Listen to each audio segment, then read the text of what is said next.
Morning breaking news में मैं हूं रीनू। लोकसभा चुनाव के चौथे चरण की वोटिंग के लिए चुनाव प्रचार का आज आखिरी दिन है और आज शाम 6 बजे चुनाव प्रचार का शोर खत्म हो जाएगा। मध्य प्रदेश में लोकसभा चुनाव के चौथे और आखिरी चरण की 8 सीटों पर देवास, उज्जैन, मंदसौर, रतलाम, धार, इंदौर, खरगोन और खंडवा में 13 मई को मतदान होना है।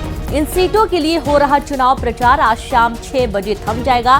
प्रचार का आखिरी दिन होने के चलते सभी पार्टियों के दिग्गजों ने आज एड़ी चोटी का जोर लगा दिया है और शाम 6 बजे के पहले तमाम सियासी प्रचार प्रसार आपको देखने को मिलेंगे। सीएम डॉक्टर मोहन यादव से लेकर बीजेपी प्रदेश अध्यक्ष बीडी शर्मा और साथ ही कांग्रेस प्रदेश अध्यक्ष जीतू पटवारी भी जनसभा संबोधित करेंगे। तो आज तमाम जगहों पर आप देखेंगे कई बड़े सियासी चेहरे नजर आने वाले हैं, जहां पर एक तरफ उज्जैन में आज सीएम की जनसभा होगी, रोड शो होगा। तो वहीं रतलाम की बात करें, अब चूंकि जो सीएम डॉक्टर मोहन यादव में उज्जैन से बिलोंग करते हैं और इसलिए ये सीट काफी महत्वपूर्ण मानी जाती है क्योंकि यहां से मुख्यमंत्री खुद आते हैं और यही कारण है कि जोरों शोरों से प्रचार प्रसार यहां पर सीएम डॉक्टर मोहन यादव करने वाले हैं। दूसरी तरफ रतलाम की बात करेंगे, जहां पर बहुत ही दिलचस्प पूरा मुकाबला होने वाला है। धार भी काफी महत्वपूर्ण सीट मानी जा रही है और इंदौर, चूंकि इंदौर काफी केंद्र में रहने वाला है इस बार, क्योंकि इंदौर की राजनीति में एक अलग ही उछाल है, एक अलग ही उबाल है। और यहाँ पर जिस तरीके से कल ही ये तस्वीर सामने आई थी, बीजेपी के जो कार्यकर्ता थे उन्होंने कांग्रेस की उस अभियान का विरोध किया जिसमें उन्होंने नोटा को वोट देने की अपील की है कांग्रेस ने, जब से अक्षय कांति बम ने कांग्रेस छोड़ बीजेपी का दामन थाम लिया है। और ये कहना है बीजेपी कार्यकर्ताओं का कि जब आपका सिक्का खोटा तो काहे का नोटा। और ये देखिए तमाम सियासी जो हलचल है वो लगातार आपको बता रहे हैं और आज ये बड़े चुनावी दौरे होने वाले हैं। और चलिए सीधे रुक करेंगे उज्जैन से संवाददाता अजय पटवा, रतलाम से सुधीर जैन, धार से नवीन मेहर और साथ ही इंदौर से मिथिलेश गुप्ता जुड़ गए हैं। तो चूंकि सबसे पहले हम इंदौर का रुख करेंगे क्योंकि इंदौर का जो सियासी उबाल है इस वक्त बहुत ज्यादा देखने को मिल रहा है। मिथिलेश, आज का दिन काफी हलचल रहने वाला है क्योंकि एक तरफ जहां सीएम डॉक्टर मोहन यादव चुनावी प्रचार प्रसार में जुटे हैं, वहीं कांग्रेस भी पूरी कोशिश में जुटी हुई है। देखिए, आज आखिरी दिन है प्रचार प्रसार का और आज करीब 2.5 से 3 घंटे मुख्यमंत्री डॉक्टर मोहन यादव का रोड शो होने वाला है। रोड शो की वजह मानी जा रही है कि जब ये रोड शो होगा तो जो अभी तक नोटा के समर्थन में कांग्रेस लगातार अभियान चला रही है, नोटा को लेकर अपील कर रही है, सब कुछ समाप्त हो जाएगा जब मुख्यमंत्री रोड शो करेंगे। बीजेपी के तमाम दिग्गज नेता उसमें मौजूद रहेंगे, बीजेपी के बड़े कार्यकर्ता मौजूद रहेंगे और एक रोड शो से बीजेपी की प्लानिंग है कि ज्यादा से ज्यादा वोट बीजेपी को मिले और बीजेपी इस बार रिकॉर्ड बनाए, ऐतिहासिक जीत दर्ज करे, जो देश में सबसे ज्यादा वोट से चुनाव जीतने का हो। लेकिन नोटा के समर्थन में लगातार कांग्रेस अभियान चला रही है। इस वक्त मैं कांग्रेस प्रदेश अध्यक्ष जीतू पटवारी जी के घर भी मौजूद हूं। ठीक इस वक्त ऊपर जिम है, जिम में वो एक्सरसाइज कर रहे हैं और एक्सरसाइज से उन्होंने आज एक वीडियो भी जारी किया है जिसमें उन्होंने इंदौर की जनता से अपील किया है, आह्वान किया है। उन्होंने कहा कि जो अहंकारी नेता है, और उन्होंने साथ में अपने आप को भी ऐड करके कहा, अपनी जिक्र भी उन्होंने कहा कि हम जैसे या कोई भी नेता हो जिनके अंदर अहंकार आ जाता है, उस अहंकार को ठिकाने लगाने का काम सिर्फ और सिर्फ जनता कर सकती है और इस बार इसका बड़ा अवसर इंदौर की जनता के पास है। बोले कि जब वो वोट डालने जाएंगे तो नोटा उनके लिए एक बड़ा ऑप्शन है। तो बातों बातों उन्होंने कहा कि इस बार नोटा पे ज्यादा से ज्यादा वोट डाले क्योंकि बीजेपी ने उनके प्रत्याशी को चुरा लिया है, लोकतंत्र की हत्या हुई है और इसलिए इस बार समर्थन अपना नोटा को दे। तो जहां प्रदेश अध्यक्ष से लेकर कांग्रेस मैदान पर जुटी हुई है, लगातार अभियान चलाया जा रहा है, नोटा चाय पिलाया जा रहा है। कल एक मौन जुलूस निकाली गई, बीजेपी भी मानव श्रृंखला बना रही है, घर घर पहुंच रहे हैं, घर घर कार्यकर्ता जाके समझा रहे हैं कि आपको घर से निकलना, मतदान करना है और गारंटी पर आपको मतदान करना है। तो बीजेपी और कांग्रेस, लेकिन इस बार की लड़ाई जो है बीजेपी वर्सेस नोटा चल रही है। अगर पिछले 10 दिनों 15 दिनों से बात की जाए, जब से अक्षय कांति बम बीजेपी में शामिल हुए, नोटा को लेकर मध्य प्रदेश की सियासत में बवाल मचा हुआ है। इंदौर में नोटा को लेकर जमकर बवाल होता हुआ दिखाई दे रहा है। आखिरी प्रचार देखा है कि कल बीजेपी के कार्यकर्ताओं ने विरोध भी किया था और उनका ये साफ तौर पर कहना कि जब आपका सिक्का खोटा तो काहे का नोटा। सीधे रुक करेंगे उज्जैन की तरफ, अजय पटवा हमारे साथ जुड़े हैं उज्जैन। अजय, अब चूंकि मुख्यमंत्री का गृह क्षेत्र है और इसलिए बहुत महत्वपूर्ण हो जाता है कि यहां पर चुनाव प्रचार काफी धुआंधार होना चाहिए, जीत बीजेपी की होनी चाहिए। किस तरीके का माहौल है उज्जैन में आज?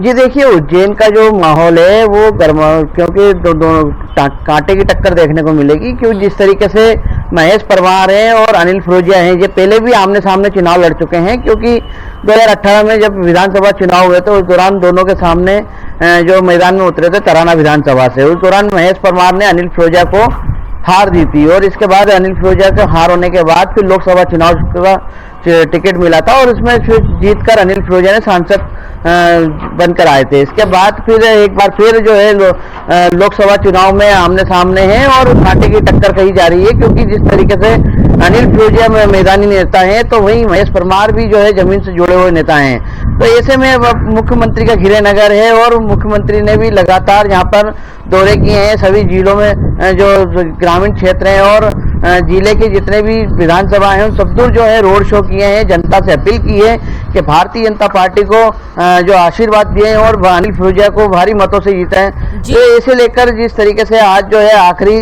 दौरे और शाम को 6 बजे चुनाव प्रचार थम जाएगा, जिसपे 8 जो सीटों पर मतदान होना है उसको लेकर जो कड़ी मेहनत की जा रही है बीजेपी और कांग्रेस दोनों ही पार्टियों की तरफ से, क्योंकि जिस तरीके से जो है भारी नेता जो है आज शाम 6 बजे से उज्जैन शहर में नहीं रह पाएंगे, क्योंकि जो लोकल प्रत्याशी हैं और जो जनप्रतिनिधि हैं वो डोर टू डोर लोगों से कैंपेनिंग करेंगे और उनसे मुलाकात करके मतदान करने की अपील करेंगे। जी बिल्कुल, रतलाम का भी रुख करते हैं सुधीर। अब चूंकि शाम 6 बजे के बाद चुनावी शोर थम जाएगा, सिर्फ डोर टू डोर कैंपेन ही होगा और इसके पहले हम ये देख पा रहे हैं कि तमाम जो सियासी दल हैं वो प्रचार करने में जुटे हुए हैं। कैसा माहौल रतलाम में नजर आ रहा है सुधीर? देखिए, छिंदवाड़ा के बाद अगर किसी सीट का जिक्र होता है मध्य प्रदेश में, सबसे हॉट सीट की अगर मैं बात करूं तो रतलाम, झाबुआ, अलीराजपुर इसी सीट का जिक्र होता है। कांग्रेस की परंपरागत सीट मानी जाती है और आजादी के बाद पहली बार 2014 में भारतीय जनता पार्टी ने इस सीट पर अपना खाता खोला था। हालांकि 2015 में जब बाई इलेक्शन हुए तो बीजेपी हार गई, कांग्रेस जीत गई, लेकिन 2019 में मोदी लहर के बूते एक बार फिर से बीजेपी ने यह सीट कांग्रेस से हथिया ली। यही वजह है कि सीट पर तीन कैबिनेट मंत्रियों की जो है साख दांव पर लगी है। एमएसएमई मंत्री चेतन काश्यप और निर्मला भूरिया और नागर सिंह चौहान 3 जिलों से 3 मंत्री बनाए गए हैं कि किसी भी तरह से यह सीट भारतीय जनता पार्टी जीते। यही वजह है कि सीएम डॉक्टर मोहन यादव आज एक बार फिर से रतलाम आ रहे हैं। करीब करीब इस पूरे चुनाव में 5वां यह उनका रतलाम का दौरा है। सुबह 10 बजे डॉक्टर मोहन यादव रतलाम पहुंचेंगे। यहाँ जो है शहीद चौक से उनका रोड शो शुरू होगा, जो शहर के करीब 2 किलोमीटर क्षेत्र से होता हुआ रानी जी के मंदिर पर खत्म होगा। इसी के साथ जो पूर्व सीएम है शिवराज सिंह चौहान, वो भी अभी थोड़ी देर पहले रतलाम रात्रि विश्राम ने रतलाम में किया था। बीजेपी के कुछ सीनियर लीडर है हिम्मत कोठारी के साथ ही बहुत से नेताओं से वे भी चर्चा करेंगे। तो कुल मिला के रतलाम झाबुआ संसदीय सीट जो हॉट सीट है उस पर बेहद कड़ा मुकाबला यहाँ पे देखने को मिल रहा है। कांग्रेस के दिग्गज कांतिलाल भूरिया यहाँ चुनाव लड़ रहे हैं, लेकिन बड़ी बात मैं आपको बता दूं कि यहाँ पे पॉलिटिकल पार्टियों के बीच तो रस्साकशी रहती है, लेकिन शहरों के बीच भी यहाँ पे जो है एक तरह की प्रतिद्वंदिता देखने को मिलती है कि रतलाम भारतीय जनता पार्टी को चुनाव जिताएगा, कि झाबुआ कांग्रेस को जिताएगा, कि अलीराजपुर कांग्रेस को जिताएगा। इस तरह का यहाँ पे एक तरह की प्रतिस्पर्धा शहरों के बीच भी लगी रहती है और यही वजह है कि रतलाम शहर और रतलाम ग्रामीण जो विधानसभा सीटें हैं वहां सबसे ज्यादा लीड भारतीय जनता पार्टी को मिली है। करीब 1 लाख वोटों की यहाँ पे लीड है और इसी लीड को बरकरार रखने के लिए भारतीय जनता पार्टी के आला नेता यहाँ पे जोर लगा रहे हैं। बिल्कुल, और धार का भी रुख करेंगे। नवीन हमारे साथ जुड़े हैं। नवीन, एक तरफ तो धार के भोजशाला के सर्वे को लेकर भी सियासत लगातार हुई है, 2 पक्ष आपस में भिड़ते नजर आए हैं, और दूसरा आज धुआंधार प्रचार होने वाला है। जी हाँ, बिल्कुल बताना चाहेंगे कि धार जो है धार लोकसभा सीट जो है अलग ही अपनी पहचान रखती है और यहाँ से जो है बीजेपी और कांग्रेस में जो है मुख्य जो है प्रमुख रूप से टक्कर है। बीजेपी से जो है सावित्री ठाकुर यहाँ पर मैदान में है, वहीं कांग्रेस से राधेश्याम मुगल यहाँ पर मैदान में है।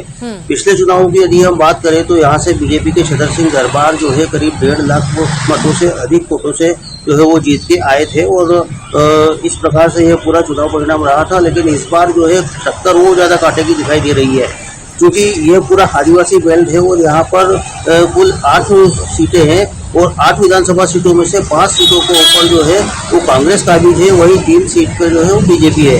तो इस बार जो है टक्कर खुद कांटे की दिखाई दे रही है और कांग्रेस भी इस बार कहीं ना कहीं अच्छी स्थिति में है। हालांकि धार, बदनावर और महू जो है यहाँ से कांग्रेस को एक बड़ा गट्टा मिल सकता है, लेकिन इसके अलावा जो 5 आदिवासी सीटें हैं सरदारपुर, गंजवानी, कुक्षी, धर्मपुरी और मनावर, यहाँ से जो है कांग्रेस को लीड मिलने की संभावना है। इनमें से कुछ सीटें ऐसी है कि जहाँ पर ये दोनों बराबर रह सकती है, लेकिन इस प्रकार से जो ये पूरा चुनाव चल रहा है, वो चुनाव को देखते हुए खुद प्रधानमंत्री नरेंद्र मोदी भी यहाँ आए थे और उन्होंने भी यहाँ एक जनसभा को संबोधित किया था, जिसमें भारी संख्या में लोग जो शामिल हुए थे और आसपास के जिलों के लोग भी शामिल हुए थे। तो धार सीट जो है, धार सीट बीजेपी और कांग्रेस दोनों के लिए जो है एक जो है बहुत महत्वपूर्ण सीट जो है मानी जा रही है। बिल्कुल जी, बहुत शुक्रिया आप सभी का तमाम जानकारी साझा करने के लिए। तो आज देखिए शाम 6 बजे के बाद जो प्रचार का शोर है वो थम जाएगा और उसके पहले आप देखेंगे तमाम जगहों पर जहां पर कहीं ना कहीं सीएम डॉक्टर मोहन यादव या फिर बीडी शर्मा या फिर जीतू पटवारी प्रचार प्रसार करते हुए नजर आने वाले हैं। तो आज का जो सियासी तस्वीरें हैं वो तो आपको दिखाएंगे ही। वहीं अब रुक करेंगे हम बीजापुर का, क्योंकि बीजापुर में ऑपरेशन के बाद जवान वापस लौट आए हैं। 14 घंटे के ऑपरेशन के बाद सुरक्षा बलों के जवान वापस लौटे हैं और 12 नक्सलियों के शव, विस्फोटक सामग्री समेत कई हथियार भी बरामद करके जवान लौटे हैं। सभी नक्सलियों के शवों को बीजापुर जिला मुख्यालय लाया गया है। दंतेवाड़ा, सुकमा, बीजापुर के 1000 से ज्यादा जवानों ने ऑपरेशन को अंजाम दिया है और पिछले 4 महीनों में 103 नक्सली मारे गए हैं। जी हां, 103 नक्सलियों के मारे जाने के साथ ही उनके शव भी बरामद किए गए हैं और ये एक्सक्लूसिव तस्वीरें आपको दिखाई जा रही है। एक तरफ जवान, तकरीबन 1000 से ज्यादा, कहा जा रहा है कि 1200 जवानों ने इतने दिनों से मोर्चा संभाल रखा था। लगातार कभी भी फायरिंग की घटनाएं सामने आती थी, मुठभेड़ की घटनाएं सामने आ रही थी और 14 घंटे चले इस ऑपरेशन के दौरान 12 नक्सलियों को मार गिराया गया। उनके शव भी लेकर बीजापुर पहुंचे हैं जवान।